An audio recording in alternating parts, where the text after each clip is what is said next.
कुछ 2-3 I think कुछ महीने पहले ये इसमें रिक्रूटमेंट ड्राइव चला था, जिसके अंदर NTPC non technical promotional quota है, उसके लिए भी डिफरेंट जगह पे पूरे भारतीय रेल के अंदर जहाँ जहाँ आरआरबीज हैं, जहाँ जहाँ आरआरसीज हैं, उन्होंने अपना नोटिफाई किया था और एक मैसिव स्केल के ऊपर रिक्रूटमेंट प्रोसेस ऑलरेडी चल रही है और मुझे उम्मीद है कि जल्दी संपन्न होगी। सर पहले तो लॉन्ग सिर्फ स्पोर्ट्स ही नहीं बल्कि कल्चरल का भी जो है अपना एक समय में अपना इसका रिक्रूटमेंट होता था और ये प्रक्रिया जो है अब थोड़ी सी पॉलिसी चेंज की गई है और ये सारे के सारे रिक्रूटमेंट प्रोसेस जो है मुख्यालय करता है, हमारा हेडक्वार्टर। और जहाँ तक मेरी जानकारी है मुख्यालय इसमें कुछ कार्रवाई कर रहा है और डेफिनेटली इसमें स्पोर्ट्स कोटा से तहत कुछ अपॉइंटमेंट किए जाएंगे, ट्रायल किए जाएंगे।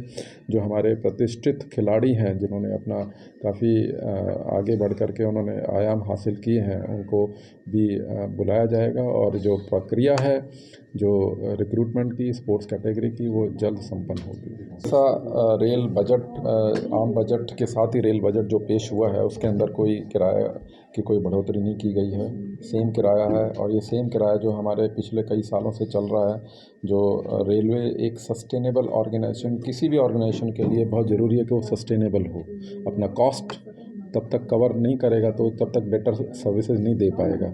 लेकिन इसके अंदर भी एक बहुत ही हिस्टोरिक बजट है जिसमें रेल का किराया नहीं बढ़ाया गया। डेफिनेटली अब हमें बहुत ही और एफिशिएंटली कार्य करना पड़ेगा, कॉस्ट कटिंग के तरीके से बहुत ट्रैफिक को आगे बढ़ाना पड़ेगा। तो ये सब इस तरीके से हमारे को रेवेन्यू जनरेशन के मेथड और क्रिएट करने पड़ेंगे, खासतौर से नॉन फेयर रेवेन्यू स्ट्रीम जो है उसके ऊपर और जोर दिया जाएगा।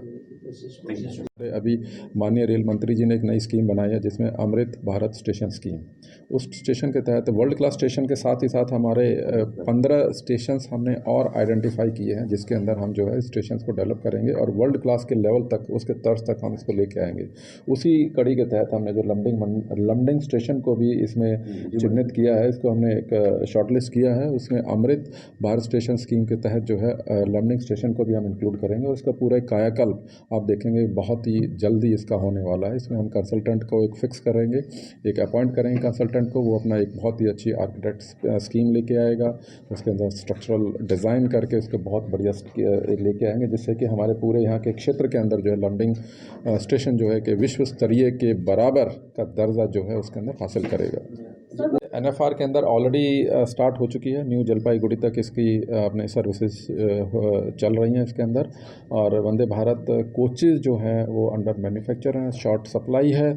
जैसे जैसे प्रोडक्शन बढ़ेगी तो डेफिनेटली नॉर्थ ईस्ट, क्योंकि एक इम्पॉर्टेंट कनेक्टिविटी का एक एरिया है, एक्ट ईस्ट पॉलिसी के तहत हमारे माननीय प्रधानमंत्री जी के आह्वान पर और उसके हम वेरियस जो कार्य कर रहे हैं उसके अंदर डेफिनेटली मुझे पूरी उम्मीद है कि जो है अपना वंदे भारत ट्रेन हमारे नॉर्थ ईस्ट के लिए भी शीघ्र ही हमारे को एक दी जाएगी। हमने जैसे जैसे हमारा कैपेसिटी एनहेंसमेंट के कार्य बढ़ रहे हैं, आगे चल रहे हैं, तो डेफिनेटली मेंटेनेंस एक इसके अंदर रहेगा इसके अंदर। और मेंटेनेंस के लिए बेसिक मेंटेनेंस के लिए जो हमारे एक स्केलेटल स्टाफ की ज़रूरत होती है उसका हमने ऑलरेडी वर्कआउट किया हुआ है। उसके अंदर हमने जो रिक्वायरमेंट है हेडक्वार्टर को ऑलरेडी उसके अंदर भेजा हुआ है। हेडक्वार्टर से रेलवे बोर्ड के अंदर भी जो रिक्रूटमेंट प्रोसेस है वो ऑनगोइंग है। अभी कुछ समय पहले कुछ इसमें ओपन कॉम्पिटिटिव एग्ज़ाम कुछ कंडक्ट किए गए थे, तो ये इसमें जैसे हमारे जो एसेट्स क्रिएट होते जाएंगे उसके लिए जो है जो पोस्ट क्रिएशन की जो प्रोसेस है और इंडेंट प्रोसेसिंग का कार्य है वो हम कॉन्टीन्यूसली उसके अंदर कर रहे हैं और अपनी डिमांड जो है रिक्रूटमेंट की वो आगे देते जा रहे हैं। और मुझे उम्मीद है कि जो रिक्रूटमेंट प्रोसेस है वो जल्दी से जल्दी ख़त्म होएगी और उसके अंदर हमारे लमडिंग मंडल को भी इसके अंदर जो है एडिशनल स्टाफ की आपको याद होगा अभी मई 2022 के अंदर एक रिकॉर्ड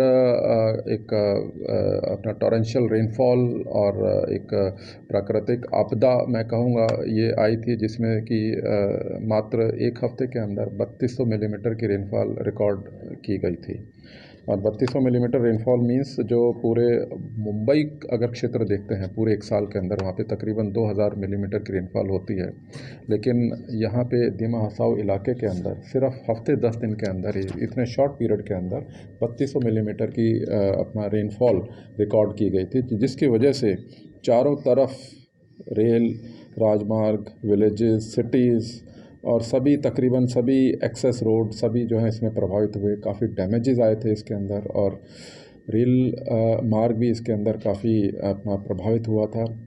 तकरीबन 72 लोकेशन से ज़्यादा डैमेज हुआ था, जिसमें से कि काफ़ी गंभीर थे। और उसमें रेल मंत्रालय ने, हमारे माननीय रेल मंत्री ने तुरंत हमारे लिए जो है 180 करोड़ का इसके अंदर मुहैया कराया गया था। और उसके तहत जो है एक हमारे लमडिंग मंडल के सभी अधिकारियों ने मिल करके एक जो है साइंटिफिक तरीके से और एक मेटिकुलस प्लानिंग से इस कार्य को जो है रिस्टोरेशन कार्य को दिन रात जो है इसके अंदर कंप्लीट करने की कोशिश किया। इसमें डैमेजेस बहुत सारे थे और बहुत ही डिफ़िकल्ट टेरेन था इसके अंदर। आने जाने वाले एक्सेस रोड भी काफ़ी प्रभावित हो गए थे। लेकिन इन सब मुश्किलों के बावजूद यह कार्य जो कि 7-8 महीने से पहले जो है कंप्लीट होने का नहीं था रिस्टोरेशन का कार्य, वो हमारे मेटिकुलस प्लानिंग, साइंटिफिक प्लानिंग और डेडिकेशन और दिन और रात कार्य करने की वजह से ये कार्य 2 महीने के अंदर ही संभावित हो चुका। 2 महीने के अंदर ये कार्य जो है इसमें जो है ट्रैफिक को रिस्टोरेशन स्मूथ रनिंग के लिए सारे के सारे इसके अंदर कदम उठा लिए गए हैं। उसके साथ ही साथ इसको और स्ट्रेंथन करने के लिए जो भी कार्रवाई है, जो भी वर्क्स प्रोग्राम के अंदर जो प्रपोज़ल है, वो हमने वर्क्स प्रोग्राम के अंदर, रेलवे बजट के अंदर इसको हमने आगे बढ़ाया था, प्रपोज़ किया था। और मुझे उम्मीद है कि इसमें काफ़ी सारे वर्क्स हमारे ऑलरेडी शॉर्ट लिस्ट होकर के इसमें चले गए और बजट के अंदर अभी हमारे पास बजट की डिटेल्स आ रही हैं। तो उसके अंदर अम्ब्रेला वर्क्स के अंदर काफ़ी वर्क्स इसके अंदर मुझे उम्मीद है कि उसके अंदर इंक्लूड हैं। और इसके अंदर आगे हम जो है इसको और स्ट्रेंथन करेंगे। इस रेल मार्ग के जिसमें कोई बाधा ना आए, चाहे कोई भी प्राकृतिक आपदा आए, इसमें हमारी कोशिश रहेगी कि हमारा रेल मार्ग जो है कभी अवरुद्ध ना हो। अल्टरनेटिव लॉन्ग टर्म प्लानिंग भी के साथ भी हम लोग चल रहे हैं। एक अल्टरनेटिव रूट जो है चंद्रनाथपुर लंका का जो है सर्वे का कार्य चल रहा है और इसमें भी हम शीघ्र ही इसमें तेज़ी से कार्य चल रहा है। और ये भी एक हमारे एक अल्टरनेटिव कनेक्टिविटी के रूप में आगे रहेगा, जिससे कि आगे जो एक्सपेंडिंग नेटवर्क है जो हमारे मणिपुर, नागालैंड और मिज़ोरम के लिए जो है एक अल्टरनेटिव रूट का जो है कार्य करेगा। इसके अंदर प्राकृतिक सौंदर्य से परिपूर्ण क्षेत्र है। इसमें टूरिज़्म की बहुत संभावनाएं हैं। विभिन्न राज्य सरकारों के साथ हम परामर्श कॉन्टीन्यूसली करते रहते हैं और इसी परामर्श के दौरान हमने एक विस्टाडोम की एक सर्विसेज शुरू की गई थी, जो कि गुवाहाटी से अपना न्यू हैफलॉन्ग होते हुए बदरपुर तक अपना ये सर्विसेज ऑलरेडी चल रही है, जिसके अंदर हमारे टूरिस्ट और पर्यटक जो है इसके अंदर पूरा लाभ उठा रहे हैं इसके अंदर। और ये काफ़ी इतनी जो पॉपुलर है कि इसके अंदर इसकी ऑक्यूपेंसी काफ़ी अच्छी है। इसकी और भी डिमांड आ रही है और उसी डिमांड को मद्देनज़र रखते हुए खोंगसांग और सिलचर से होते हुए अगरतला तक एक एडिशनल जो विस्टाडोम की सर्विसेज जो है चालू की गई है।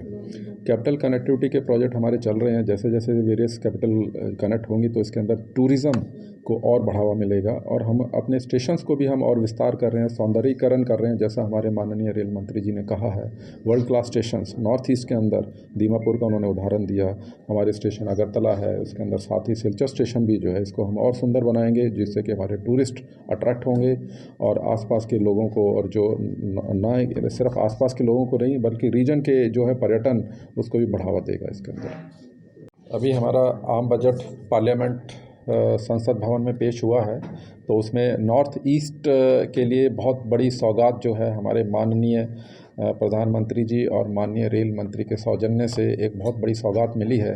और जिसमें नॉर्थ ईस्ट में असम और सभी स्टेट्स का जो है इसके अंदर बहुत ही भारी कंट्रीब्यूशन के लिए जो है प्रोजेक्ट्स एलोकेशन किए गए हैं। टोटल आउटले इस जो आने वाले वित्तीय वर्ष 23-24 के लिए जो एलोकेशन 10,000 करोड़ से भी ज़्यादा इसके अंदर एलोकेट किया गया है।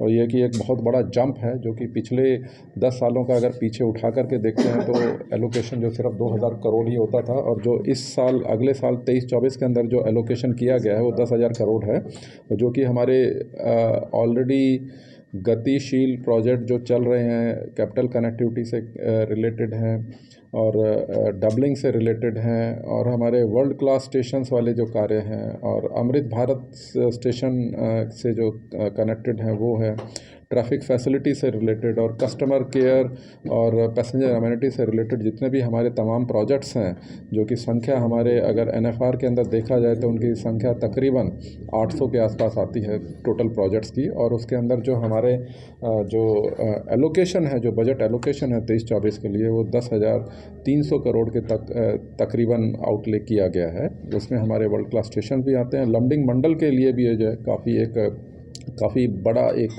सौगात मैं कहूँगा कि हमारे केंद्रीय सरकार ने हमारे लमडिंग मंडल के लिए भी दिया है, जिसमें कि हमारे जो कार्य हैं, कैपिटल कनेक्टिविटी के कार्य हैं, डबलिंग वाले कार्य हैं, और डबलिंग का हमारे ऑलमोस्ट कंप्लीट हो चुका है, और आगे का हमारा फॉरकटिंग सेक्शन जो है वो भी हमारा एडवांस्ड जो डीपीआर जो है एडवांस स्टेज के अंदर है, उसके अंदर भी हमारा सर्वे का काम और डिटेल प्लानिंग का कार्य चल रहा है। और ये कार्य जैसे हमारा आरंभ होगा तो इसके लिए हमारे और गति आएगी पैसेंजर्स और यातायात के आवाजावन के अंदर। और साथ के साथ इलेक्ट्रिफिकेशन का कार्य भी जो है कि बहुत एक महत्वपूर्ण कार्य चल रहा है। उसके अंदर हमारा लमडिंग स्टेशन तक आने वाले 2-3 महीनों के अंदर ये कार्य कंप्लीट हो जाएगा। और इलेक्ट्रिफिकेशन फॉरकटिंग सेक्शन में, हिल सेक्शन में, अगरतला सेक्शन में और सिलचर तक जो है हमारा कार्य जारी है, बहुत द्रुत गति से चल रहा है। और आगे आने वाले दिनों के अंदर जो है ये पूरा कंप्लीशन होने की बहुत तेज़ी से इसकी कोशिश की जा रही है।